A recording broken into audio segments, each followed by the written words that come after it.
ಸೇನಾ ಕಾರ್ಯಾಚರಣೆಗೆ ಡಿಕೆ ಶಿವಕುಮಾರ್ ಪ್ರತಿಕ್ರಿಯೆ ಕೊಟ್ಟಿದ್ದಾರೆ. ನಾವು ಕೇಂದ್ರ ಸರ್ಕಾರದ ಪರ ಇದ್ದೇವೆ, ನಾವು ಸಶಸ್ತ್ರ ಪಡೆಗಳ ಜೊತೆ ನಿಲ್ತೇವೆ, ರಣ ಹೇಳಿ ಪಾಕಿಸ್ತಾನಕ್ಕೆ ತಕ್ಕ ಉತ್ತರ ಅಂತ ಡಿಕೆಶಿ ಹೇಳಿದ್ದಾರೆ.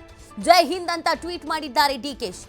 ಇದೀಗ ಪ್ರತಿಯೊಬ್ಬ ನಾಯಕರುಗಳು ಕೂಡ ಈ ಅಟ್ಯಾಕ್ ವಿಚಾರಕ್ಕೆ ಸಂಬಂಧಪಟ್ಟಂತೆ ಟ್ವೀಟ್ ಮಾಡ್ತಾ ಇದ್ದಾರೆ. ಅದೇ ರೀತಿಯಾಗಿ ಡಿಕೆ ಶಿವಕುಮಾರ್ ಡಿಸಿಎಂ ಸೇನಾ ಕಾರ್ಯಾಚರಣೆ ಬಗ್ಗೆ ಟ್ವೀಟ್ ಮಾಡಿರೋದು, ನಾವು ಕೇಂದ್ರ ಸರ್ಕಾರದ ಪರ ಇದ್ದೇವೆ, ನಾವು ಸಶಸ್ತ್ರ ಪಡೆಗಳ ಜೊತೆ ನಿಲ್ತೇವೆ, ರಣ ಹೇಳಿ ಪಾಕಿಸ್ತಾನಕ್ಕೆ ತಕ್ಕದಾದ ಉತ್ತರವನ್ನ ನೀಡಲಾಗಿದೆ ಅನ್ನೋದನ್ನ ಟ್ವೀಟ್ ಮಾಡ್ತಾ ಇದ್ದಾರೆ. ಜೈ ಹಿಂದ್ ಅಂತ ಟ್ವೀಟ್ ಮಾಡಿದ್ದಾರೆ ಡಿಕೆ ಶಿವಕುಮಾರ್. ಈ ಒಂದು ಕಾರ್ಯಾಚರಣೆ ಆಗಬೇಕಾಗಿತ್ತು. ಪ್ರತಿ ಒಬ್ಬರು ಕೂಡ ಕೇಳ್ತಾ ಇದ್ದಿದ್ದು ಯಾವಾಗ ಅಟ್ಯಾಕ್, ಯಾವಾಗ ಪ್ರತಿಕಾರ, ಯಾವಾಗ ಉತ್ತರ ಅನ್ನೋದನ್ನ ಕೇಳಲಾಗ್ತಾ ಇತ್ತು. ಅದು ಯಾವತ್ತು ಅನ್ನುವಂಥದ್ದು ಗೊತ್ತಾಗ್ತಾ ಇದ್ದ ಹಾಗೇನೆ ಹರ್ಷವಾಗ್ತಾ ಇದೆ. ಈ ಅಟ್ಯಾಕ್ ಆಗತ್ತೆ ಅನ್ನುವಂಥ ನಿರೀಕ್ಷೆಯನ್ನ ಭಾರತೀಯರು ಇಟ್ಕೊಂಡಿದ್ರು. ಅದರ ಜೊತೆಗೆ ಢವ ಪಾಕಿಸ್ತಾನಕ್ಕೂ ಕೂಡ ಶುರು ಆಗಿತ್ತು.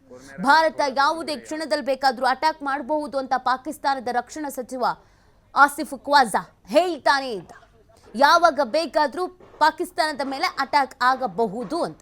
ನಾವಿಲ್ಲಿ ಪಾಕಿಸ್ತಾನದ ಮೇಲೆ ಅಟ್ಯಾಕ್ ಮಾಡಿದ್ದೀವಿ ಅನ್ನೋದಕ್ಕಿಂತ ಹೆಚ್ಚಾಗಿ ಪಾಕಿಸ್ತಾನದಲ್ಲಿ ಅಡಗಿ ಕುಳಿತಿರುವ ಉಗ್ರರಿಗಾಗಿ ನಾವು ಅಟ್ಯಾಕ್ ಮಾಡಿದ್ದೀವಿ ಅಂತ ಹೇಳೋದಕ್ಕೆ ಹೆಮ್ಮೆ ಅನ್ಸುತ್ತೆ, ಖುಷಿ ಅಂತ ಅನ್ಸುತ್ತೆ.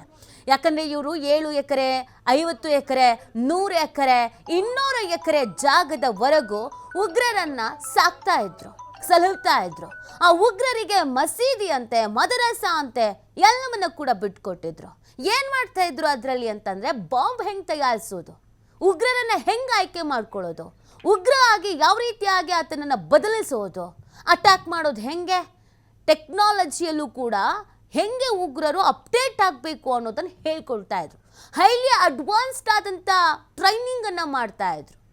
ಸುಮಾರು ಉಗ್ರರನ್ನ ಟ್ರೈನಿಂಗ್ ಮಾಡಿ ಭಾರತದ ಗಡಿಯ ಮುಖಾಂತರವಾಗಿ ಭಾರತದ ಒಳಗೆ ಕಳಿಸಿ ಅಟ್ಯಾಕ್ ಮಾಡಿಸುವಂತ ಕೆಲಸವನ್ನ ಮಾಡ್ತಾ ಇದ್ರು. ನೋಡಿ, ಅಟ್ಯಾಕ್ಸ್ ಆಗಿರುವಂತ ಈ 9 ಪ್ಲೇಸಸ್ಗಳ ಹಿಸ್ಟ್ರಿಗಳನ್ನ ನಾವು ನೋಡಿದಾಗ ರಕ್ತ ಕುದಿಯತ್ತೆ, ಮೈ ಉರಿಯತ್ತೆ.